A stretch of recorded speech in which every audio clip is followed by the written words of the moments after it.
Our severe weather threat remains the focus. We'll have the timing and location for additional strong storms. We're directing all schools to be closed until May 1st. Governor Holcomb steps in and closes all K-12 public and private schools until May 1st, and he's not ruling out it could be longer. Being divorced during this situation, it takes a lot more coordinating. The coronavirus is making co-parenting tough for many divorced couples. We're talking to experts to help you navigate this situation. This is RTV6 News at 5, working for you. Now at 5, tracking two big stories, the weather and the threat of severe storms, and new developments on the impact of the coronavirus. Good evening, I'm Mark Mullins. And I'm Amanda Starrentino. Parents, prepare for your kids to be home for quite some time. Big news from the governor today about school closures. But first, we want to get to Storm Team 6 Chief Meteorologist Kevin Gregory tracking tonight's storm potential. Kevin. And there are no severe storms within the state right now. We've had our share of heavy rain, haven't we? There will be a severe weather watch issued shortly by the Storm Prediction Center for the southern third of the state. As soon as that happens, I'll pass it along. Likely to be a tornado watch. Between now and the early overnight hours, we'll have a round of thunderstorms, maybe a couple, some severe, and the flooding threat will increase, especially south of Indianapolis because of repeated heavy rain. Damaging wind, large hail, tornadoes, all severe threat modes are possible this evening. There's an area of rain exiting. We've got another thin line here, but this is the line that we'll watch. There's one tornado warning now north of Carbondale along Interstate 64. That's moving to the east, so that would come into southern Indiana. Just want to show you temperatures. We're at 61 now. Look at the warmth that sits to our south. That warm air will continue to lift into central Indiana and be fuel for the thunderstorms. I'll take you through the timeline shortly. Now to the spread of the coronavirus in Indiana. For the second day in a row, no new deaths to report. The number stands at 2. And there are several new positive cases, but a growing number of Hoosiers are being tested. The State Department of Health reported 17 new positive cases today for a total of 56. The largest number of positive cases are in Marion County with 19. We have already learned 380 people have been tested. Now let's look at this on the larger scale. Globally and nationally, more than 236,000 cases confirmed worldwide and nearly 9,800 deaths. 157 of those deaths are in the United States. But here's some hopeful news. Nearly 85,000 people around the world have recovered. During a midday news conference at the State House, the governor announced a new series of measures to combat the spread of COVID-19 in Indiana. These measures impact schools, people who want to be tested for coronavirus, and workers across the state. RTV6's Stephanie Wade has the latest as things are changing minute by minute. Tonight, officials say expect to see more positive cases as we test more patients across the state. But perhaps the biggest announcement today, the governor closing all schools through May 1st with the potential of permanent closure the rest of the school year. To the kids, this is my message to you. Be positive, make good choices. Stay on your work that you have at home. The governor also canceling all student assessments for the 2019-2020 school year, including iRead, iStep, and iLearn. If, by some miracle, we get students back this year, we'll use that time in class for instruction, not cramming for tests. As students' tests are canceled, testing for the coronavirus is just ramping up. State Health Commissioner Dr. Chris Bach says there will be plenty more testing over the weekend.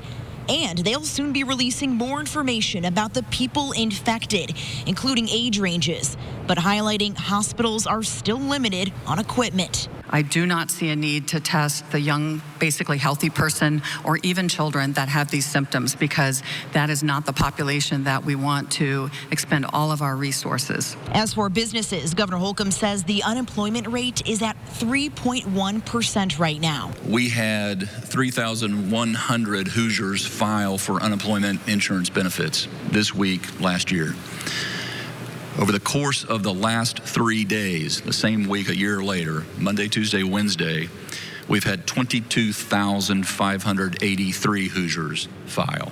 When RTV6 asked about companies not taking precautions to protect their workers, as we've heard from some viewers, I'm discouraged to think that anyone would jeopardize someone else's health and safety.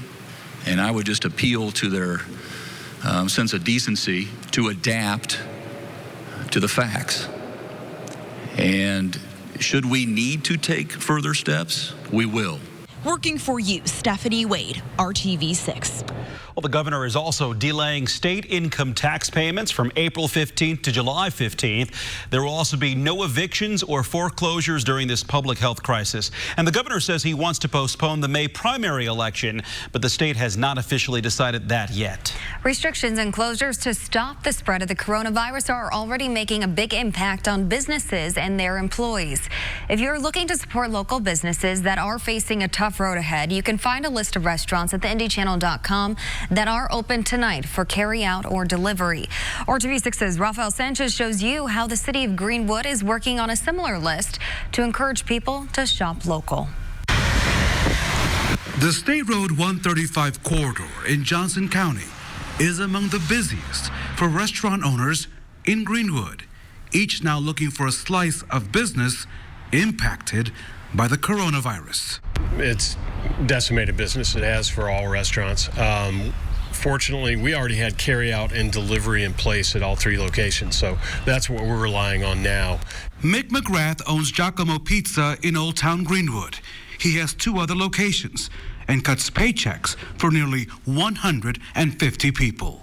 We prioritize shifts for those people who Giacomo is their main source of income. High school students or people who this is just a part-time job or a second job, we're saying, hey, you have to understand those people that are full-time and this is their sole source of income. We have to prioritize them as far as shifts. The Greenwood Mayor's Office is working on adding to their Facebook page a listing of every establishment open to carry-out services and promoting it while dining in is not allowed. Working for you in Greenwood, Rafael Sanchez, RTV6.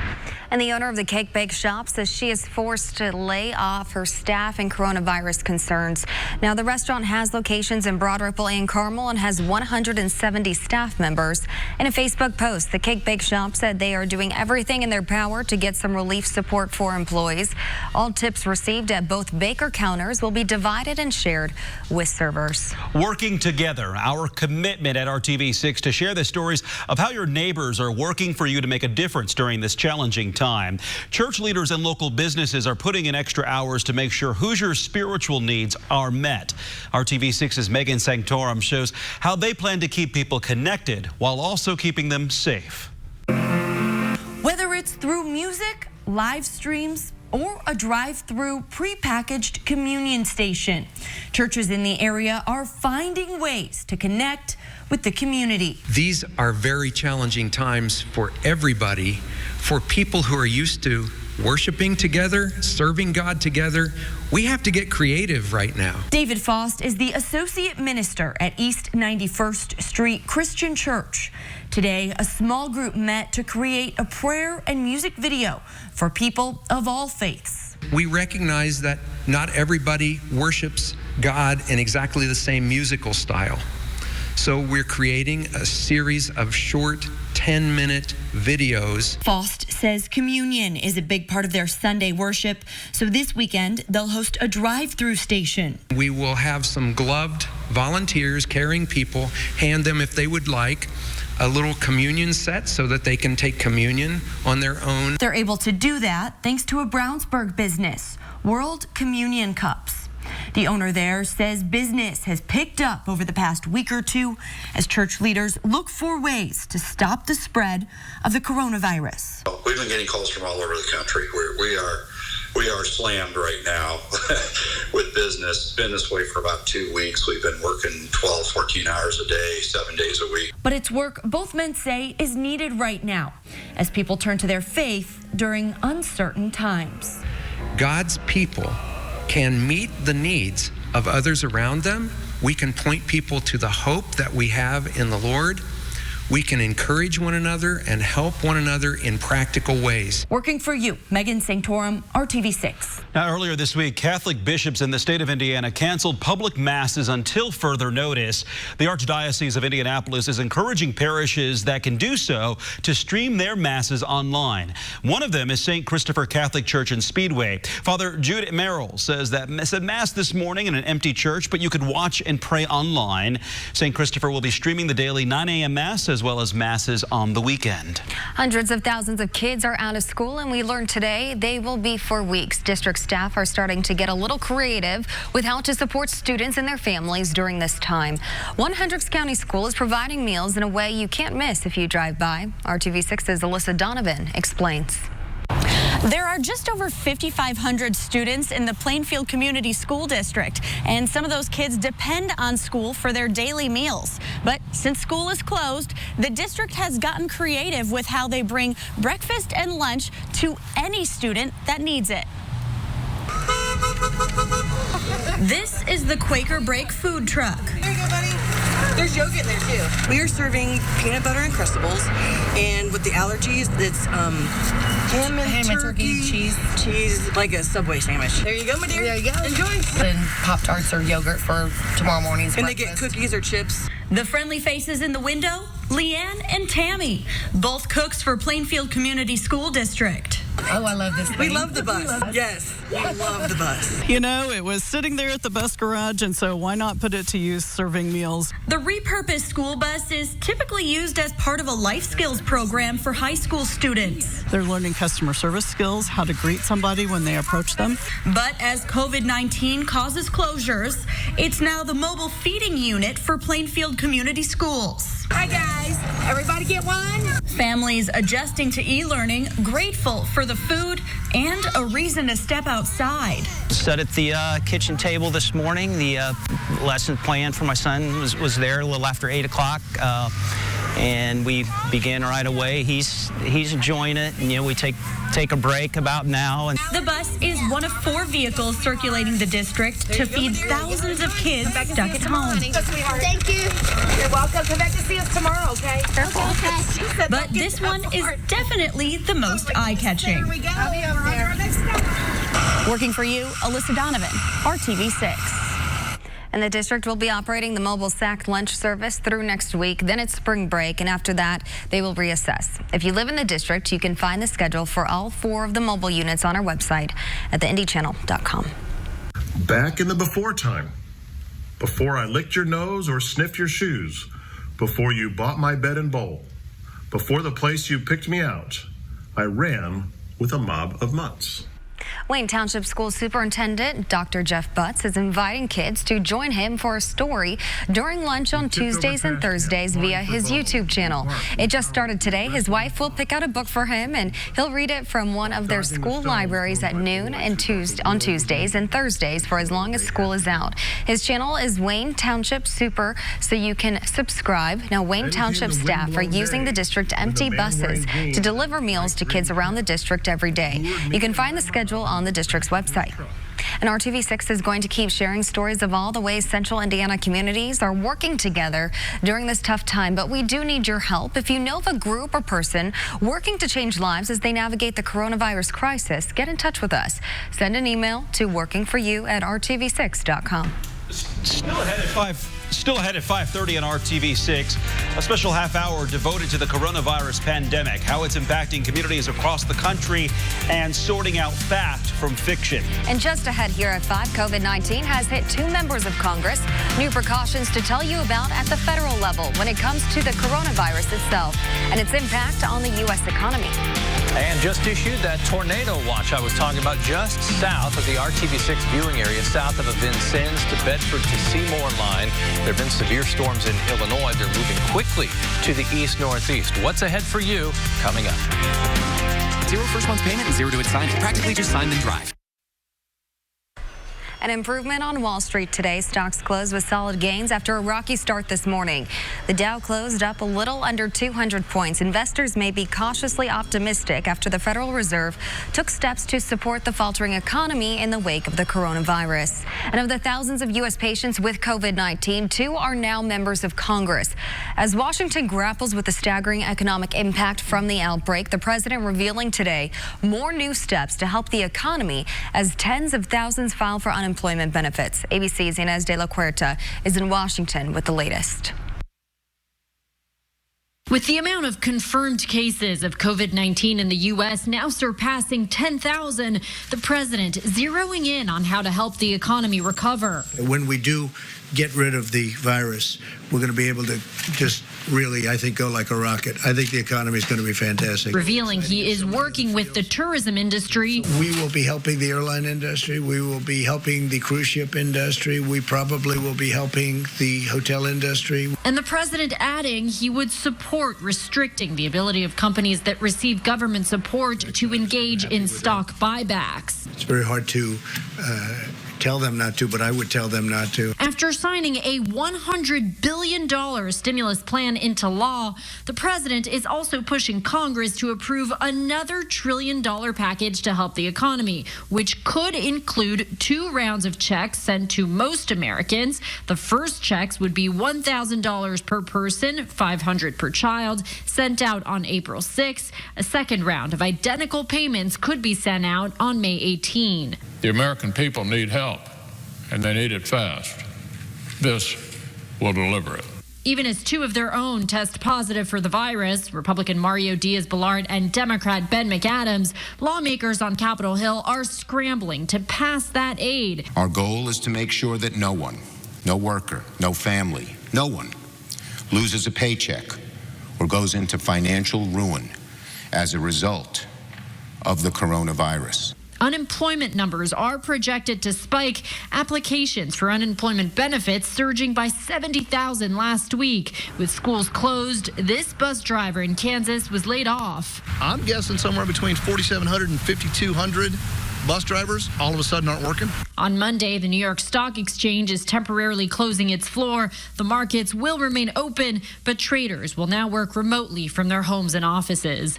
Inez de la Huerta, ABC News, Washington. It is a Storm Team 6 alert day, and after a day of rain, Kevin is turning his focus to potential of severe weather and storms tonight and the arrival of spring, which is just hours away, Kevin. 11:50 tonight. Okay, let me mention here, Storm Shield app. It is free. It's a weather radio for your phone. If you lose power at home, as long as your phone is charged, you'll get warnings no matter the hour sent right to you, which could wake you up. Some overnight storms are possible for us. The tornado watch does not impact central Indiana. That doesn't mean our severe weather threat is non-existent. It leads for now, in the short term, between now and midnight, greatest threat along Interstate 64 areas just north of that, but staying south of Bedford, Brownstown, Mitchell, and Seymour. Here's a line of storms, potent line of storms, moving to the east-northeast. That's likely to impact areas from Terre Haute to Sullivan to Vincennes within the next hour or so. Pencil thin line approaching Crawfordsville, Indianapolis, and Greensburg, non-severe but heavier rain. Feel the difference? Temperatures much warmer now than this morning. Look at southern Indiana, 69 in Evansville. You get down into Kentucky, it's in the 70s. That's part of the fuel for these thunderstorms. All of central Indiana with a slight or enhanced risk for severe storms through 7 a.m. tomorrow morning.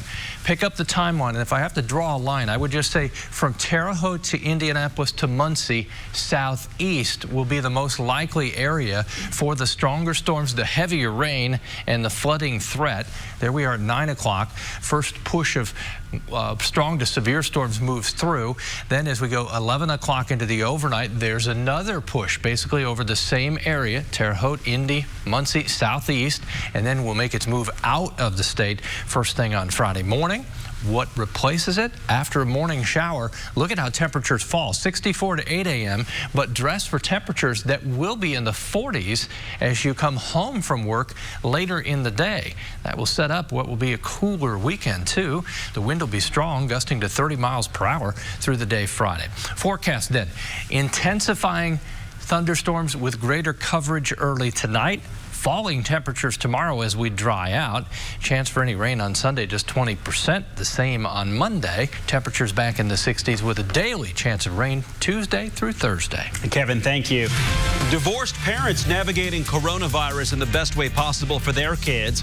How some moms and dads are getting through these days. Visit the Hiring Hoosiers job board.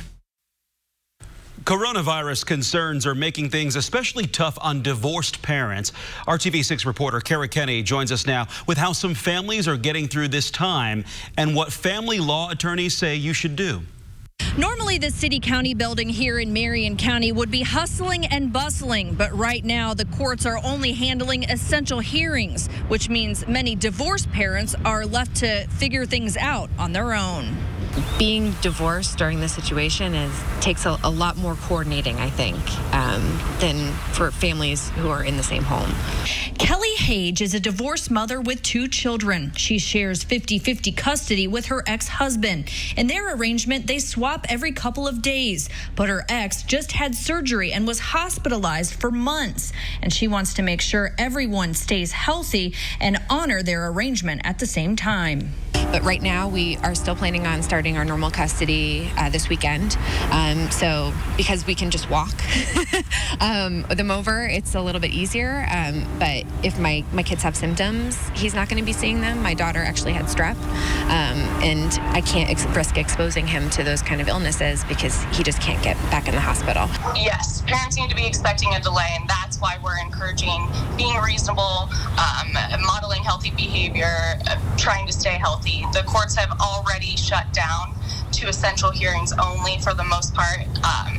It's county by county. There's discretion of the judge, but I've already had even some emergency hearings that have been continued out, and we don't know when they'll be rescheduled. Family law attorney Cassie Ringelspa says if a parent becomes infected with the coronavirus, then the other parent should let that parent make up their parenting time. Many courts are only accommodating emergency hearings right now, including paternity and family law. But Marion County is working to accommodate families through video conferencing when possible. Marion County Judge Heather Welch says she's been doing family law for 19 years, and now is the time to work together. Reporting in Indianapolis, Kara Kenny, RTV6. All new at 6 p.m., a company that cares for high-risk Hoosiers needs help. They're hiring and asking those who were recently laid off to apply. But first, next at 5:30, the first edition of a new daily half-hour devoted just to the coronavirus pandemic. Information you need to maneuver financially, emotionally, and professionally in this new reality.